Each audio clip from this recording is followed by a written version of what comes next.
Okay, so as I promised, I said when I started therapy, I would make a video after every single therapy session of exact step by step how to get better. Um, for those of you who are not updated, my panic disorder came back full force and I lost complete control all over again. Which is normal, this happens, and this is something that's never ever going to go away. I had to drive, it was about a half-hour drive from home, and I had to bring my mom because I have trouble driving by myself. And even with somebody, I have trouble driving. I went up north, and I got there, and just seeing him and hearing from him again just made everything better. Felt hopeful again, and like I knew I was going to get better, and I'm a fighter. I would never ever kill myself over this or like let this disorder take over for a longer period of time than I'm comfortable with. And it had its fun and it had its time, and I'm done with this shit. I'm not doing it anymore. First step in therapy was asking what triggered me this time. But if you haven't been to therapy before, I will tell you that this has nothing to do with daddy issues, nothing to do with mommy issues. It doesn't matter what happened in the past or anything like that, because it doesn't matter. We have to deal with what's going on right here and right now. And right now we have to deal with the panic disorder. Not the fact that your boyfriend broke up with you last week and you're heartbroken, or that your mom, whatever situation happened, it doesn't matter. We have to deal with here and now. So I told him what triggered me, what day it happened, and that was it. And we do not speak about it again. He explains things as if when you are having like a panic attack and you're terrified of these sensations that are going on, you're dizzy and you're sweating and you feel sick and your heart is pounding out of your chest and you're terrified, that back in time, just say a caveman was in a forest and a bear came up to him. You have two options. You have fight or flight. With that comes your palms start to sweat, your body starts to sweat. You start getting dizzy, you start getting tunnel vision. But because your body's in panic and you have to make a choice, you don't feel all of these things going on. But because our bodies are panicking for no reason, we're feeling them times 100. Like, why am I sweating? And why is my heart racing? And why am I dizzy? And why am I scared? You're scared because your body's panicking for no reason whatsoever. But the most important thing to realize is that it's not dangerous and that it's not going to hurt you. And that like explains a lot, because, you know, yeah, we are getting full-fledged panic attacks and we don't know why they're coming. And most of the time it's subconsciously we're afraid we're going to have a panic attack, which is called agoraphobia. Which I know most of my friends are agoraphobic. I'm agoraphobic. A, I stay in the house, and B, I'm terrified of having another attack. So, with that said, since I've already gone through the program, I'm going to take a few steps ahead. You have to relive your sensations that scare you. So in therapy, I had to have a straw, hold my nose, and breathe in and out through the straw for 2 minutes straight. Then after you're done with the 2 minutes, there's another box, which I have the paperwork to be printed so that everybody can do this also. You have to write your sensations down. So breathing through the straw, it made me dizzy. It made me lightheaded. It made me sweat. I was scared.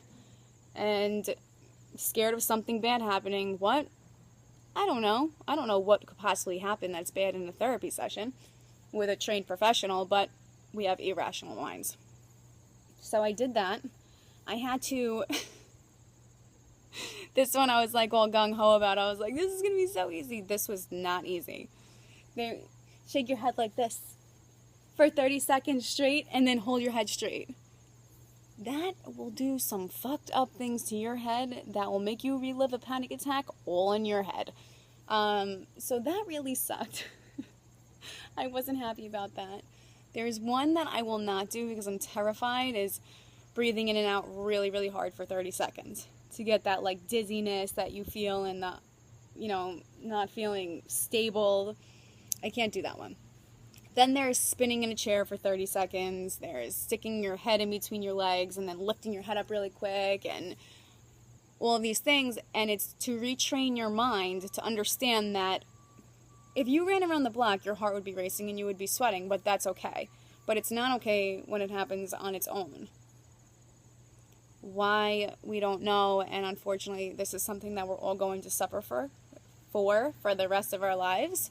So at this point it's best to make the best of it, and I think that step one is realizing that it's not dangerous and that it's not going to hurt you. You're not going to have a heart attack, you're not going to die, I'm not going to throw up, I'm not going to faint.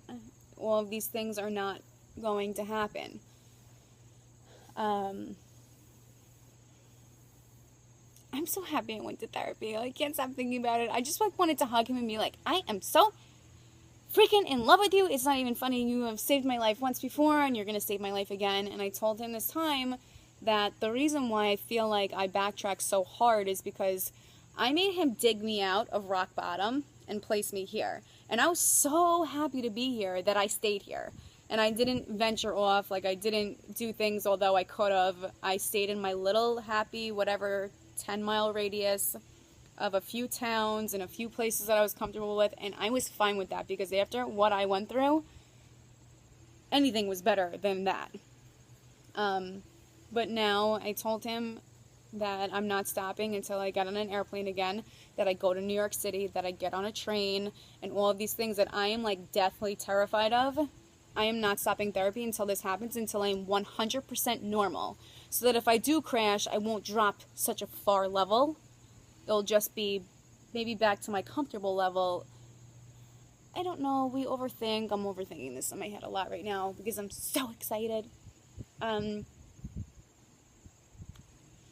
He's emailing me a few articles that I have to read up on the disorder. So we'll be doing that too, and I will be posting that.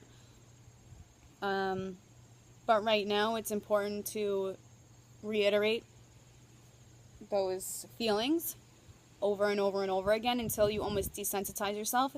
And yes, this is cognitive behavioral therapy, and it's very scary. Guess what? We all know that we can't get better until we scare the shit out of ourselves and prove that nothing's going to happen anyway. You can't go 3 towns over. Guess what? Go 4 towns over. No matter what.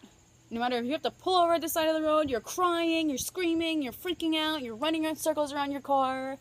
Whatever you have to do that, and I bet you when you get back home and you feel safe again, you're going to be like, what the fuck was that about? Why did I even freak out about that? Because that's what we always do. He asked me, he said, what's worse? Is it worse, like, okay, mine got triggered by me going on the Fire Island ferry. He said, what would have been worse? Like, you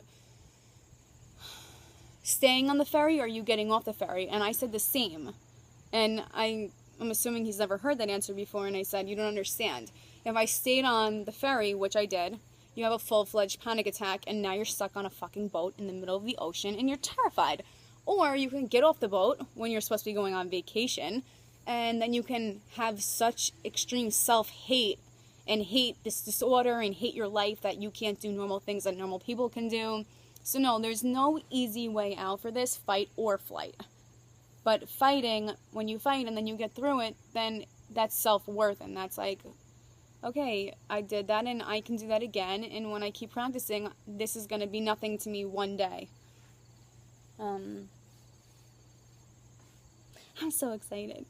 I can't wait to get better. Dr. Ortiz and I are going to be doing double sessions so that I want to hit like why I panic and what's going on and what my body's doing, to CBT, to DBT, to airplanes, to trains, to New York City, to traveling, and to going into stores by myself again, and to doing all of this by myself. Like the way I used to be before I had this disorder, when I didn't need anybody except myself. I really appreciated myself back in those days. But that's therapy session number 1. And we're gonna get better. We're gonna get better. Okay, I love you guys. Bye.